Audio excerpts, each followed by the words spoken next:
ఇంతకుముందు నేను అడిగాను. యాక్చువల్‌గా ఈ టైప్ ఆఫ్ ఇన్వెస్టిగేటివ్ థ్రిల్లర్స్ గాని, సీరియల్ కిల్లింగ్ అనేది మనం చాలా వెబ్ సీరీస్‌లో చూసాం. సో, అవును. వాటికి అలాగే సినిమాల్లో గూడా వచ్చినియి. అవును. వాటికి ఈ సినిమాకి ఉన్న మెయిన్ డిఫరెన్స్ ఏంటి? అంటే ఇది ఒక ఎమోషనల్ థ్రిల్లర్ అనమాట. అంటే దీంట్లో తెలియకుండా ఒక అండర్‌లైన్‌గా ఒక మెసేజ్ చెప్పాం. ఇప్పుడు మనం చెప్పాలంటే అదే షాపింగ్ కాంప్లెక్స్‌లో గాని, మాల్స్‌లో గాని ఎనీ పబ్లిక్ ప్లేసెస్‌లో మన చిన్న పిల్లలు చాలామంది మొలెస్ట్ అవుతారు. తెలియకుండా మనం పెద్ద సమస్యగా తీసుకోం.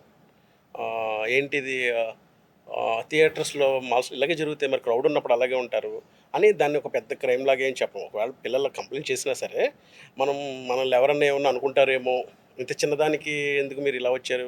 ఇంత పెద్ద ఇష్యూ చేస్తున్నారా అని అనుకుంటారేమో అనుకుని మనకు మనమే బెండ్ అయిపోయి దాన్ని పెద్ద ఇష్యూగా చూడకపోయేటప్పటికి ఏమవుతుందంటే చాలామంది పిల్లలకి అది ఒక ట్రామాలా అయిపోయింది. ట్రామటైజ్ అయిపోయినట్టు అయిపోయి బయటికి చెప్పుకోలేక ఇప్పుడు పైకి చెప్పుకున్నారు. ఇప్పుడు ఎవరికి చెప్పుకుంటారు? పెద్దోళ్ళకి చెప్పుకుంటారండి. పెద్దోళ్ళకి చెప్పుకున్నప్పుడు ఆ పెద్దోళ్ళు వినకపోతే ఇంక వాళ్ళు ఎవరికి చెప్పుకుంటారు? అది ఒక ట్రామాలా తయారైపోతుంది. అలా ట్రామాలో నుంచి తయారైపోయిన ఒక అమ్మాయి థియేటర్‌కి వెళ్ళాలంటేనే భయపడే అమ్మాయి, అలాంటి అమ్మాయి ఒక పెద్ద భయంకరమైన కిల్లర్‌ని తను బయటికి తీసుకొస్తది. ఆ ఫియర్ నుంచి బయటకొచ్చి. అది ఈ మూవీకి కోర్ పాయింట్ అనమాట. హ్మ్. అది ఆహ్, చాలా మిగతా క్రైమ్ థ్రిల్లర్స్‌కి దీనికి ఒక సెపరేట్ థింగ్ ఏముంటుందంటే వి హావ్ ఎ మెసేజ్. అదేంటంటే అందరికీ రిలేటబుల్ మెసేజ్ అనమాట. అంటే అంటే ఒక ప్రెజెంట్ సొసైటీకి సొసైటీలో మనం ఫేస్ చేస్తున్న ఇష్యూస్. ఇన్సిడెంట్స్ ఏమన్నా ఉంటాయా ఎలా? అంటే చి అది మనకి చిన్నప్పటి నుంచి జరిగే ఇన్సిడెంట్సే కదండీ! అంటే అంటే మనం అంటే ఇంకోటేంటంటే ఎప్పుడో లాంగ్ బ్యాక్ ఇయర్స్ నుంచి అంటే ఎక్కడైతే మాబ్ ఉంటుందో అది, ఈ మధ్య కొంతమంది చెప్పుకోవడం చేశారు. యాహ్! మీరే చెప్పండి. I just wanted to add అంటే ఈ చీకటిలో అన్నది ఒక మెటఫర్ లాంటిది. హ్మ్. సింబాలిక్‌గా ఆ వర్డ్. అంటే ఏంటంటే మనకి లైఫ్‌లో చిన్న చితకా జరిగే ఇన్‌కన్వీనియన్సెస్‌ని చాప కింద నీరులాగా దాచేస్తాం.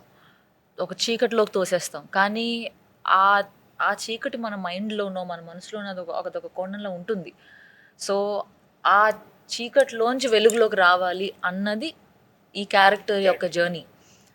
ఏదన్నా కష్టం వస్తే అలా వెనక్కి నలిగిపోయినట్టుగా అయిపోకూడదు. We deserve a good life. So, we should take that step అన్న అది. అంటే ఇంకొకటి నాకేమనిపించిందంటే చీకట్లో అనేది మెటఫర్గా మనం చూసుకుంటే even like it applies to journalism and journalism న్యూస్కి సంబంధించి నేను ఎప్పటి నుంచో ఆలోచిస్తుంటా. మన న్యూస్లో ఒకటి చూస్తాం. న్యూస్కి ఏమి ఇప్పుడు అది ల్యాబ్ టెస్ట్ ఏమి ఉండదు. హ్మ్. న్యూస్లో ఒక ఛానల్లో ఒకటి వేసేస్తుంది. ఇది వీళ్ళిద్దరి మధ్యలో లేదంటే సో అండ్ సో ఇన్సిడెంట్ ఇలా ఏదో అయింది, ఈ కిల్లింగ్ వెనక వీళ్ళు ఉన్నారు అంటారు. అది నిజమో కాదో ఎప్పటికి తెలుస్తుంది, ఎలా తెలుస్తుంది, ఎవరికి తెలియదు. స్పెక్యులేషన్ చాలా ఎక్కువ ఉంటుంది న్యూస్లో. సో నిజాన్ని బయటికి తీసుకురావాలి చీకటి నుంచి అన్నట్టు కోణంలో కూడా నాకు చూడాలనిపించింది ఆ కంటెంట్. సో అదొకటి. ఆ నిజం వెనక పరిగెట్టడం, నిజాన్ని తీసుకొద్దాం, అసలు నిజమేంటి అనేది you need meticulous level of work to be put. జర్నలిజంలో అంటే రాంగ్ జర్నలిజం అనట్లా, న్యూస్లో కానీ ఇక్కడ కానీ ఈజీగా ఫలానా అయిందంట, ఓకే మనం కూడా ఫస్ట్ వేసేద్దాం అన్న లెవెల్లోనే ఉంటుంది, బ్రాడ్కాస్టింగ్ మీడియంలో ఉంటుంది. బట్ ట్రూ జర్నలిజంలోకి వెళ్ళి ట్రూ క్రైమ్ పాడ్కాస్ట్లోకి వెళ్ళి దాని నుంచి ఆ నిజాన్ని వెతికి పట్టుకొని రిపోర్ట్ చేద్దాం అనే అది ప్రాక్టికల్ అండ్ ఇది.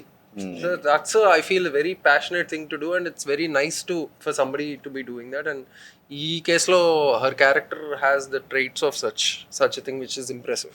ఓకే.